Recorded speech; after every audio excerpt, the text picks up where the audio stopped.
There is something special about hearing a choir that produces a beautiful sound quality and choral tone. It gives us that thing we as musicians are always searching for.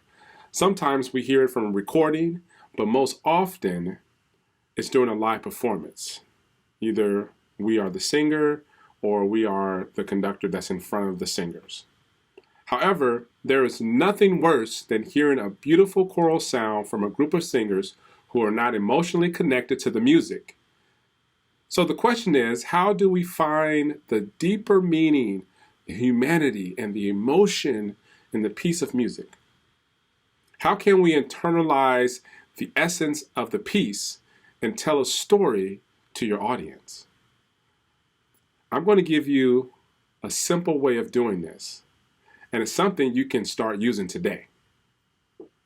Hello, my name is Dr. Steven Hankle, and I am the choral music and music education professor from the University of Dayton in Dayton, Ohio. Dr. Tasher, thank you for inviting me to join the UNF Jacksonville SINGS virtual week to share some fun ideas with you about expressive choral singing. So how as singers, how can we create a more authentic storytelling experience for the audience? Well, let's do an activity. And so I want you to sing with me. All right. I can't hear you or I can't see you, but I know you're going to sing because you want to be involved. I don't want you to just sit here and look at the screen. Okay. So let's do something very simple. Let's sing a happy birthday song, or let's sing the happy birthday song. And we're singing to Linda. So we're singing to Linda. And here we go. So this is our pitch. 1, 2, 3.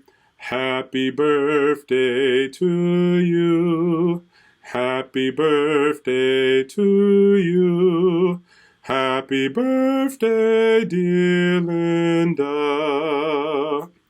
Happy birthday to you. Good. I know you sang that beautifully. All right. So happy birthday song is to help people who are excited about being born to have a celebration, to celebrate the birth, celebrate them, right? Something that is very special to them. And hopefully for most people, your happy birthdays were great, okay? But let me tell you a little bit of story about Linda. So now that we sang to Linda, well, who is Linda? So before I tell the story, I want you to close your eyes. And as I start to tell you the story, I want you to imagine who Linda is, okay? So close your eyes. So Linda is a senior in her high school choir. And she's also the president of her high school choir. Throughout the 3 years, Linda has been a loyal choir member. She has been the person that always had a good spirit about her. She always included people who felt isolated or maybe who are new to the group to make them feel part of the choral family. And because of these traits, the choir voted for her to be president going to her senior year. So of course, Linda's very excited about this, but she also found out at the beginning of her senior year that she had leukemia. So Linda had to go through 4 months of treatment and recovery. And when the second semester started of her senior year, she was able to come back. And the day that she came back was during her birthday, or was on her birthday. Now, during that 4 months of recovery and treatment, the one thing, or one of the main things that sustained Linda was going back and singing with the choir family she loves. So your teacher decided to give her a gift of singing happy birthday.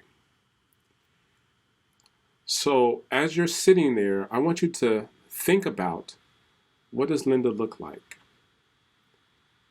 What should she feel like? Well, how do you want her to feel when she walks into the classroom, knowing that she's been away from something that she loves so much and the people she loves so much for 4 months?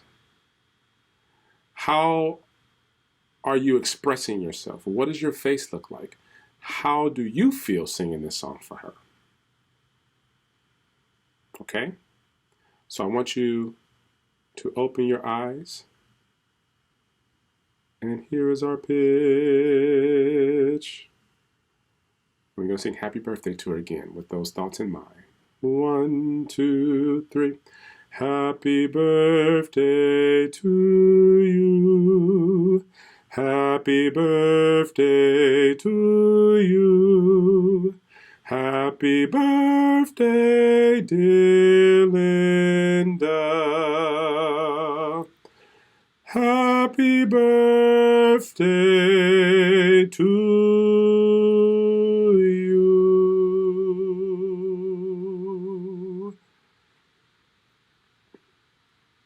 Yes. So what did that feel like?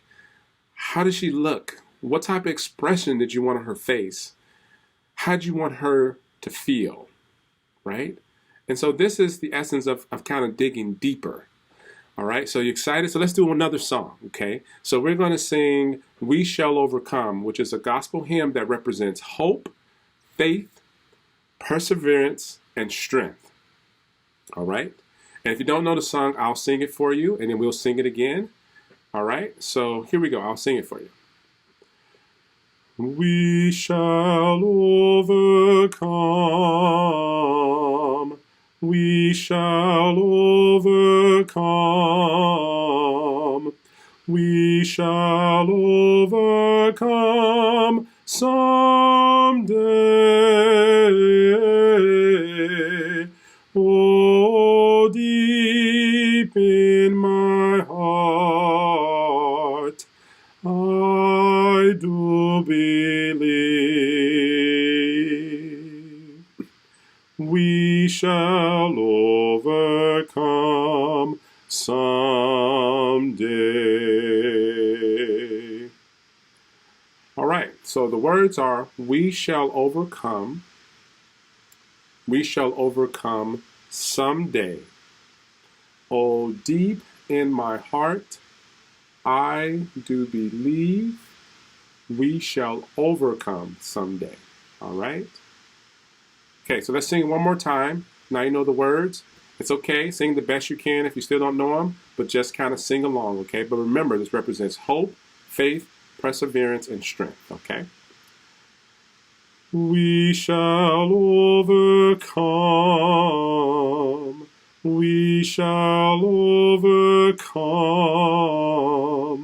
We shall overcome someday. Oh, deep in my heart, I do believe.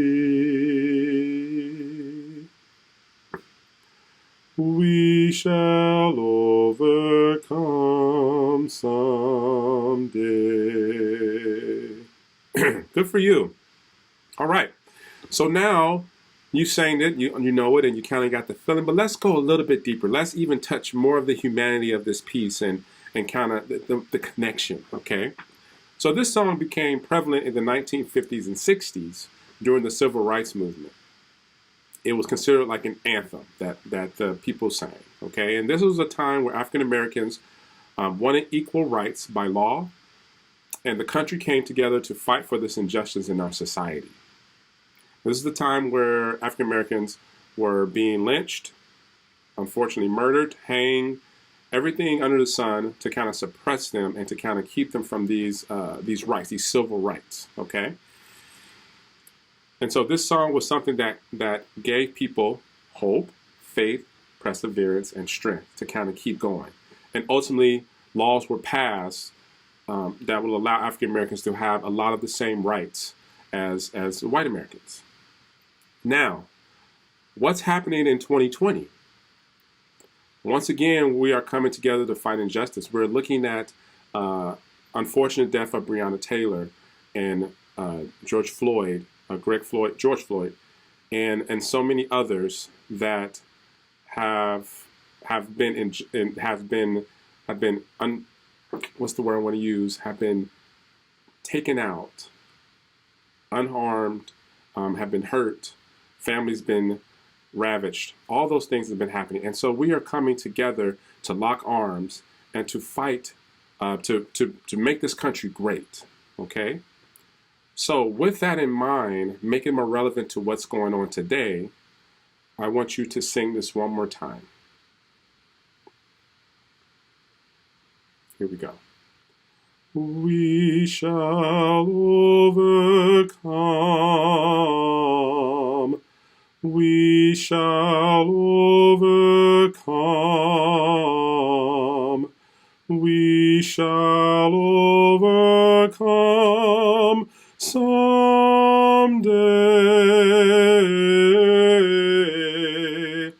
Oh, deep in my heart, I do believe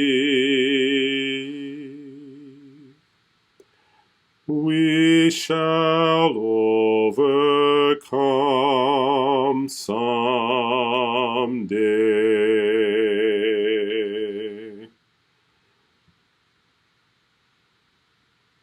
Good. So the idea is, how are you telling the story, right? How do you want someone to feel, right? How do you want to feel when you are telling the story, to be more authentic, to touch, to become deeper in the context of the music, which will allow the expressive singing. So I hope that you can take this with you and start implementing right away. So I just want to say thank you again to the University of North Florida School of Music for hosting me. Like I said, start using these tools today to better connect with your music and the audience. Take care.